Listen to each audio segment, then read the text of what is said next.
Hello friends, this video on system of particles and rotation motion is brought to you by Southern Pathshala. Hello students, today we will discuss the important problems of system of particles and the rotation motion. First we will discuss some formula. Okay, this chapter is very important for the annual examination because there will be one 5 marks problem from this chapter. Okay, ಈ chapter ಇಂದ 5 marks ಗೆ ಒಂದು problem compulsory ಆಗಿ ಇರುತ್ತೆ. First we will learn some important formula. Okay, ಸ್ವಲ್ಪ formulas ಗಳನ್ನ ನೋಡೋಣ.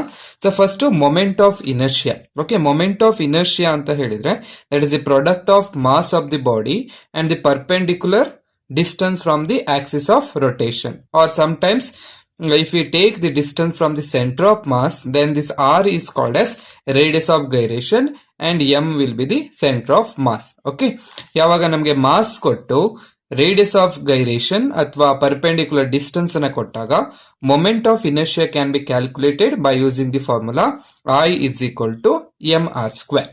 Okay, next second important formula is torque. Okay, in previous video we have discussed about the torque. Okay, torque ಬಗ್ಗೆ ನಾವು ಓದಿದೀವಿ. ಅಲ್ಲಿ torque toe is equal to F into R ಅಥವಾ F cross R, where F is the applied force and R is the perpendicular distance. Okay, ಯಾವಾಗಾದ್ರೂ ನಮಗೆ force ಮತ್ತೆ perpendicular distance ಕೊಟ್ಟಿದ್ರೆ we can calculate the torque toe is equal to F cross R. Okay, ಇಲ್ಲರ ಇನ್ನೊಂದು formula ಇದೆ, torque toe is equal to I into alpha.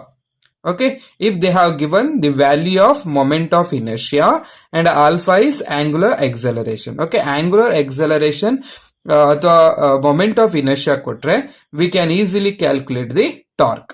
Okay, tau is equal to I into alpha. ಅಥವಾ ನಾವು I ಗೆ ಕೂಡ ನಾವೇನ್ ಮಾಡಬಹುದು, ಇಲ್ಲಿ ಸಾಲ್ವ್ ಮಾಡಬಹುದು. This implies I is equal to 2 divided by alpha ಅಂತ ಬರುತ್ತೆ. ಮತ್ತೆ ಆಲ್ಫಾಗೆ ಫಾರ್ಮುಲಾಸ್ ಗಳನ್ನ ನಾವೇನ್ ಮಾಡಿದ್ವಿ, ಪ್ರೀವಿಯಸ್ ವಿಡಿಯೋಸ್ ಗಳಲ್ಲಿ ನೋಡಿದ್ವಿ. Alpha is equal to omega F minus omega I divided by T ಅಂತ. Okay, that relation also we have studied. And next very important relation is kinetic energy of rotating body. Okay, ನಮ್ಗೆ normal kinetic energy ಗೊತ್ತಿದೆ, that is kinetic energy is equal to half M V square. Okay, where m is the mass of the body and v is the velocity of the body. This ನಾವಿಲ್ಲಿ ಏನ್ ಮಾಡಬಹುದು, kinetic energy of rotating body ಅಂತ ಹೇಳಿದಾಗ this mass is analogy with this moment of inertia I, and omega ಅನ್ನ ತೆಗೆದು ನಾವೇನ್ ಬರೀತೀವಿ, so ಇಲ್ಲಿ v ಅನ್ನ ರೀಪ್ಲೇಸ್ ಮಾಡಿ ಒಮೆಗಾ ಬರೀತೀವಿ. Therefore kinetic energy of the rotating body is given by kinetic energy is equal to half I omega square, where I is the moment of inertia and omega is angular velocity. Okay, and next we have one more problem. On this we are going to calculate loss in kinetic energy. Okay, loss in kinetic energy na ನಾವು find out ಮಾಡ್ಲಿಕ್ಕೆ ಹೋಗ್ತೀವಿ. Okay, loss in kinetic energy is denoted by delta ke ಅಂತ ಅದನ್ನ denote ಮಾಡ್ತೀವಿ. that is equal to initial kinetic energy. Okay, kinetic energy initial, okay, minus kinetic energy final ಅಂತ. Okay, ಇಲ್ಲಿ kinetic energy initial, kinetic energy final ಅಂತ ಹೇಳಿದ್ರೆ that is half I omega i square minus half I omega f square, where omega i is initial angular velocity, omega f is final angular velocity and I is moment of inertia. Okay, this way now we will solve some problems based on this formula. Okay, now see the first problem. The moment of inertia of a grindstone about its axis of rotation is 25 kg meter square. Starting from rest, it acquires a speed of 120 rotation per minute in 10 seconds. Find the torque acting on it. Okay, ಇಲ್ಲಿ problems ಅನ್ನ ಓದಿದಾಗ first ಏನ್ ಮಾಡಬೇಕು, first step is nothing but we have to write given. Okay, ಏನನ್ನು ಕೊಟ್ಟಿದ್ದಾರೆ ಅನ್ನೋದನ್ನ ನಾವು ಇಲ್ಲಿ ಬರ್ಕೋಬೇಕಾಗುತ್ತೆ. ಓಕೆ, ಫಸ್ಟ್ ಸೆಂಟೆನ್ಸ್ ಅನ್ನು ನೋಡಿದಾಗ moment of inertia of A grind stone ಅಂತ ಅಂದ್ರೆ ಅವ್ರು ಏನ್ ಮಾಡಿದ್ದಾರೆ, they have given moment of inertia. Okay, that is very important. Moment of inertia, moment of inertia I ಅಂತ ಡಿನೋಟ್ ಮಾಡ್ತೀವಿ. ಐ ಇಸ್ ಈಕ್ವಲ್ ಎಷ್ಟು ಕೊಟ್ಟಿದ್ದಾರೆ, 25 kg/m² ಅಂತ ನನಗೆ ಅಲ್ಲಿ ಕೊಟ್ಟಿದ್ದಾರೆ. ಓಕೆ, ನಾವು ಅಲ್ಲಿ ಏನ್ ಹೇಳಿದ್ದಾರೆ 120 ರೊಟೇಷನ್ಸ್ ಪರ್ ಮಿನಿಟ್ ಅಂತ. ಅಂದ್ರೆ ಇದು 120 ರೊಟೇಷನ್ಸ್ ಪರ್ ಮಿನಿಟ್ ಅನ್ನೋದು that is nothing but final. Okay, ಏನದು ಫೈನಲ್ ಫ್ರೀಕ್ವೆನ್ಸಿ ಅಲ್ವಾ. ರೊಟೇಷನ್ ಪರ್ ಮಿನಿಟ್ ಅಲ್ಲಿ ಬಂದ್ರೆ ಅದು ನಾವೇನ್ ಮಾಡ್ಬೇಕು, ಫ್ರೀಕ್ವೆನ್ಸಿ ಎಷ್ಟಿದೆ ಅದು 120 ರೊಟೇಷನ್ಸ್ ಪರ್ ಮಿನಿಟ್ ಅಂತ ಇದೆ. 120 ರೊಟೇಷನ್ ಪರ್ ಮಿನಿಟ್. ಈಗ ನಾ ಏನ್ ಮಾಡ್ಬೇಕು, ಈ 120 ರೊಟೇಷನ್ ಪರ್ ಮಿನಿಟ್ ಅನ್ನ ಇದು ಫ್ರೀಕ್ವೆನ್ಸಿ ಇದೆ, ಅದಕ್ಕೆ ನಾ ಏನ್ ಮಾಡ್ಬೇಕು, ಫೈನಲ್ ಆಂಗ್ಯುಲರ್ ಮೊಮೆಂಟಮ್ ಮಾಡ್ಬೇಕು. ಫೈನಲ್ ಫೈನಲ್ ಆಂಗ್ಯುಲರ್ ಮೊಮೆಂಟಮ್ ಏನಿದೆ ನೋಡಿ. ಫೈನಲ್ ಆಂಗ್ಯುಲರ್ ಮೊಮೆಂಟಮ್ ಏನ್ ಬರುತ್ತೆ, final angular momentum that is omega f is equal to it is 2πf ಅಲ್ವಾ. ಈ ರಿಲೇಷನ್ ನಾವು ಪ್ರೀವಿಯಸ್ ಪ್ರಾಬ್ಲಮ್ಸ್ ಎಲ್ಲ ಅದನ್ನ ಯೂಸ್ ಮಾಡಿದ್ವಿ. ಈಗ ಸಬ್ಸ್ಟಿಟ್ಯೂಟ್ ಮಾಡ್ಬೇಕು. 2π ಇಂಟು ಎಫ್ ಅಂದ್ರೆ ಎಷ್ಟಿದೆ, F is nothing but 120 rotations per seconds ಆಗ್ಬೇಕು. ಏನ್ ಮಾಡ್ಬೇಕು ಅಂದ್ರೆ 1 ಮಿನಿಟ್ಗೆ ಎಷ್ಟು ಸೆಕೆಂಡ್ಸ್ ಇದೆ, 60 ಸೆಕೆಂಡ್ಸ್ ಅಂತ ಇದೆ. ಓಕೆ, ಅವಾಗ ಏನ್ ಮಾಡ್ಬೇಕು, ಡಿವೈಡ್ ಆಗ್ಬೇಕು.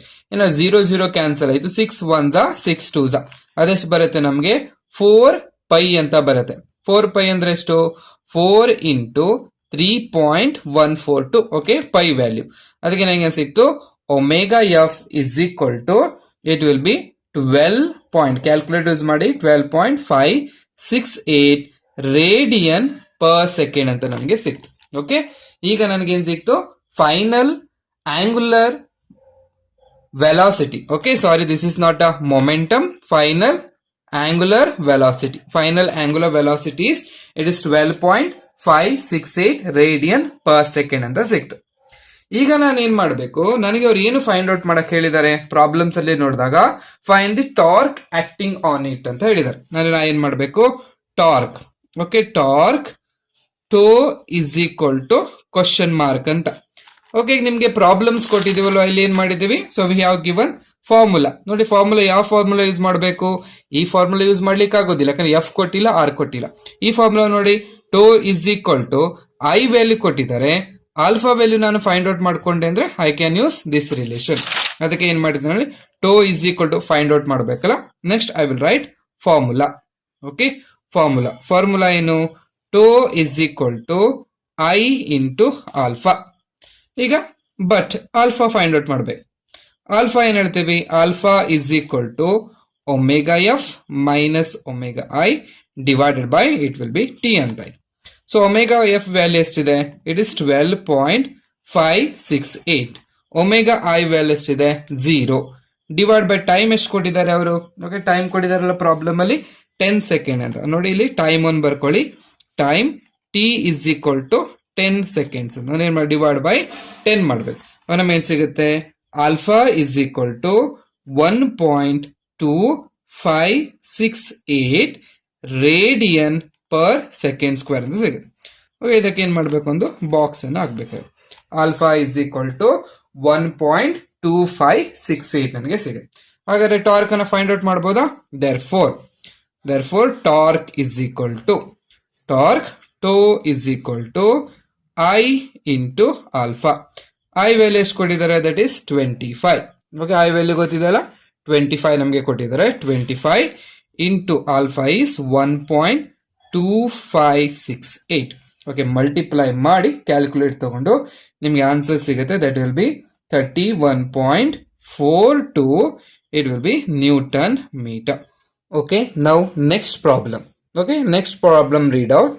ಇಲ್ಲೇನು ಹೇಳಿದ್ರು, a wheel of moment of inertia 50 kg/m² is running at 240 rotations per minute. Calculate kinetic energy lost by it when its speed falls to 120 rotations per minute. Okay, 120 rotation per minute. ಮತ್ತೆ ಇಲ್ಲಿ ಏನ್ ಮಾಡಬೇಕು, you have to write given. ಏನೇನ್ ಕೊಟ್ಟಿದ್ದಾರೆ ಅದನ್ನ ಬರ್ಕೋಬೇಕು. Given ಏನಿದೆ, moment of inertia. ನೋಡಿ, ಈಸಿ ಇದೆ ಇದು problem. Moment of inertia. So moment of inertia ಎಷ್ಟಿದೆ, ಇದು ಐ ಇಸ್ ಈಕ್ವಲ್ ಟು ಎಷ್ಟು ಕೊಟ್ಟಿದ್ದಾರೆ, 50 kg/m². Moment of inertia. ಆಮೇಲೆ ಏನ್ ಹೇಳಿದ್ದಾರೆ ನೋಡಿ, so it is running at 240 rotation per minute. ಅಂದ್ರೆ ಇನಿಷಿಯಲ್ ಫ್ರೀಕ್ವೆನ್ಸಿ ಕೊಟ್ಟಿದಾರ, Okay, initial frequency. Okay, initial frequency is f1 ಅಂತ ಬರ್ಕೊಳ್ತೀನಿ. Okay, f1 is equal to ಎಷ್ಟಿದೆ ಅದು 240 ಅಲ್ವಾ, 240 rotations per minute ಅಂತ ಇದೆ. Okay, 240 rotation per minute. ಇದನ್ನ ಏನ್ ಮಾಡ್ಬೇಕು ನಾನೀಗ 240 ಡಿವೈಡೆಡ್ ಬೈ ಓಕೆ 60 ಮಾಡ್ಬೇಕು. 60 rotations per second ಎಷ್ಟು ಬರುತ್ತೆ? ಸೊ 0 ಕ್ಯಾನ್ಸಲ್ ಆಯ್ತು, 6 1s 6 4s ಅಲ್ವಾ, it will be nothing but 4 rotations per second ಆಗುತ್ತೆ. ಓಕೆ, ನೆಕ್ಸ್ಟ್ ಏನ್ ಹೇಳಿದ್ದಾರೆ ನೋಡಿ, calculate kinetic energy lost by it when it speed falls to 120 rotations per minute. ಅಂದ್ರೆ ಏನ್ ಹೇಳಿದ್ದಾರೆ, ಫೈನಲ್ ಫ್ರೀಕ್ವೆನ್ಸಿ ನೋಡಿ. ಫೈನಲ್ ಫ್ರೀಕ್ವೆನ್ಸಿ ಎಷ್ಟಿದೆ ಇದರದು? Final frequency f2 is equal to it will be 120 rotations per minute ಅಂತಿದೆ. ಓಕೆ, ಕನ್ವರ್ಟ್ ಮಾಡಬೇಕಾ? 120 rotations, so 120 divided by 60 rotations per second ಅಂದ್ರೆ ಎಷ್ಟಾಗುತ್ತೆ? It will be 2 rotations per second. Clearly if we see there, ಇಲ್ಲಿ ನಾವು ನೋಡ clear ಆಗಿ ನೋಡಿದಾಗ ಎಷ್ಟಿತ್ತು? 4 rotations per second ಇತ್ತು, ಡಿಕ್ರೀಸ್ ಆಗಿ 2 rotations per second ಆಗ್ತಿದೆ ಅಂತ ಹೇಳಿದ್ರೆ there is a loss in kinetic energy. ಅದಕ್ಕೆ ನಮ್ಗೆ ಏನ್ ಮಾಡಿದ್ದಾರೆ, loss in kinetic energy find out ಮಾಡ್ಲಿಕ್ಕೆ ಹೇಳಿದ್ದಾರೆ. Okay, loss in kinetic energy, loss in kinetic energy. So it is delta KE is equal to question mark ಅಂತ ಆಯ್ತು. Next ಏನ್ ಮಾಡಬೇಕು? We have to write the formula. Okay, formula ಬರೀಬೇಕಾ? ನಾವು just ಅಲ್ಲಿ ಬರ್ಕೊಂಡಿದೀವಿ, delta kinetic energy KE is equal to half into, okay ಇಲ್ಲಿ ಇದೆಲ್ಲ formula, half into I omega I square. Half I ಅಂದ್ರೇನು? Moment of inertia, omega I square minus half I omega F square. Okay, ಇದು formula. ಅಂದ್ರೆ ಏನ್ ಮಾಡಿ, moment of inertia ಕೊಟ್ಟಿದ್ದಾರೆ, ನಾವೇನ್ ಮಾಡಬೇಕು? ಒಮೆಗಾ I ಒಮೆಗಾ F ನ ಫೈಂಡ್ ಔಟ್ ಮಾಡ್ಕೋಬೇಕು. ಓಕೆ, ಫಸ್ಟ್ ನಾವೇನ್ ಮಾಡ, therefore initial, okay initial angular velocity, initial angular velocity ಎಷ್ಟಿದೆ? Initial angular velocities omega I is equal to 2 pi f1. Okay, value substitute ಮಾಡಿ. 2 pi ಅಂದ್ರೆ ಎಷ್ಟು? 3.142 into ಇದೆಷ್ಟಿದೆ? It is nothing but f1 ಎಷ್ಟಿದೆ? 4 ಅಂತ ಬಂದಿದೆ. ಇದನ್ನ ಏನ್ ಮಾಡ್ಬೇಕು ನೀವು? ಮಲ್ಟಿಪ್ಲೈ ಮಾಡ್ಬೇಕು. ಓಕೆ, ಕ್ಯಾಲ್ಕುಲೇಟರ್ ತಗೊಳ್ಳಿ, ಮಲ್ಟಿಪ್ಲೈ ಮಾಡಿ, ನಮ್ಗೆ ಎಷ್ಟು ಬರುತ್ತೆ? 25.136 ರೇಡಿಯನ್ ಪರ್ ಸೆಕೆಂಡ್ ಅಂತ ನಮ್ಗೆ ಬರುತ್ತೆ. ಓಕೆ, ಇದು ಇನಿಷಿಯಲ್ ಆಂಗುಲರ್ ವೆಲಾಸಿಟಿ. ಇದೇ ರೀತಿ ಏನ್ ಮಾಡಬೇಕು? We have to solve final. Okay, final angular velocity, final angular velocity ಎಷ್ಟಿದೆ? Final angular velocity is omega 2. Omega 2 is equal to 2 pi f2. Okay, value substitute ಮಾಡ್ಬೇಕು. 2 ಇಂಟು ಪೈ ವ್ಯಾಲ್ಯೂ ಎಷ್ಟಿದೆ? 3.142 into F2 value ಎಷ್ಟಿದೆ? ಇದು 2 ಇದೆ. Okay, calculator ತಗೊಳ್ಳಿ, solve ಮಾಡಬೇಕು. Solve ಮಾಡಿದಾಗ you will get certain answer. ಎಷ್ಟು ಬರುತ್ತೆ ಅದನ್ನ ನೋಡಿ. So you will get the answer as 12 point ಬರುತ್ತಾ? 12.568 ರೇಡಿಯನ್ ಪರ್ ಸೆಕೆಂಡ್ ಅಂತ ನಮಗೆ ಸಿಗುತ್ತೆ. ಓಕೆ, ಈಗ ಸಿಗುತ್ತಾ? ನಾವೇನ್ ಮಾಡ್ಬೇಕೀಗ? Initial kinetic energy find out ಮಾಡ್ಬೇಕು. Okay, therefore initial kinetic energy is equal to ಎಷ್ಟಿದೆ? Half I omega I square, that is equal to half into I value ಎಷ್ಟಿದೆ? 50 ಇದೆ. Okay, 50 into omega I value ಎಷ್ಟಿದೆ? Omega I value it is 25. Okay, ಇದನ್ನ omega F ಮಾಡಿ 25.136 whole square ಅಂತ ಆಯ್ತು. Okay, solve ಮಾಡಿದಾಗ final answer ಸಿಗುತ್ತೆ ನಮಗೆ. ದಟ್ ವಿಲ್ ಬಿ, ಓಕೆ ಎಷ್ಟು ಸಿಗುತ್ತೆ? ಇದನ್ನು ಮಲ್ಟಿಪ್ಲೈ ಮಾಡಿಕೊಂಡು ಸಾಲ್ವ್ ಮಾಡಿದಾಗ 31,590.9248. ಓಕೆ, ಕ್ಯಾಲ್ಕುಲೇಟರ್ ಡಿವೈಡೆಡ್ ಬೈ 2 ಮಾಡಿದಾಗ ನಮಗೆ 15 ಅಂದ್ರೆ 15,795. ಓಕೆ, 15,795.46 ನಮಗೆ ಸಿಗುತ್ತೆ. ಏನು ಕೈನೆಟಿಕ್ ಎನರ್ಜಿ ಅಂತ ಹೇಳಿದ್ರೆ it is will be expressed in joules. ಇದನ್ನ ಏನ್ ಮಾಡಬೇಕು, ಜೌಲ್ಸ್ ಇದನ್ನ ಎಕ್ಸ್ಪ್ರೆಸ್ ಮಾಡಬೇಕು. ಇದು ನನಗೇನಾಯ್ತು, ಇನಿಷಿಯಲ್ ಕೈನೆಟಿಕ್ ಎನರ್ಜಿ ಆಯ್ತು. ಇದೇ ರೀತಿ ನಾ ಏನ್ ಮಾಡಬೇಕು, ಫೈನಲ್ ಕೈನೆಟಿಕ್ ಎನರ್ಜಿನ ಸಾಲ್ವ್ ಮಾಡ್ತಾ ಹೋಗ್ಬೇಕು. Okay, so I will solve ನಾವು similarly final kinetic energy. A final kinetic energy, so you can solve by yourself, half I omega f square. Okay, solve ಮಾಡಿ. Okay, values ಅನ್ನ solve ಮಾಡಿ. Finally you will get the answer. Okay, ಎಷ್ಟು ಬರುತ್ತೆ ನೋಡಿ. It is 50.